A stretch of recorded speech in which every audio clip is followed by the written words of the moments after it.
ಡೆಲ್ಲಿಗೆ ಇನ್ನೊಂದು ಟಿಕೆಟ್ ಬೇಕಿತ್ತು, ರಾಣಿ ಅಂತ. ನಾನು ಡೀಟೇಲ್ಸ್ ಎಲ್ಲ ನಿಮ್ಗೆ ಕಳಿಸ್ತೀನಿ.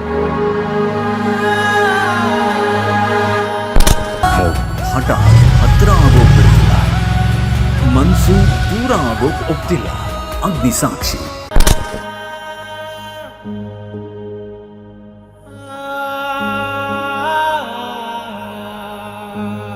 ಅಮ್ಮ ಜೈಲಿಂದ ಆಚೆ ಬರ್ಬೇಕು ಅಂದ್ರೆ ನಾನಿವತ್ತು ಇವ್ರ ಜೊತೆಗೆ ಹೋಗ್ಲೇಬೇಕು.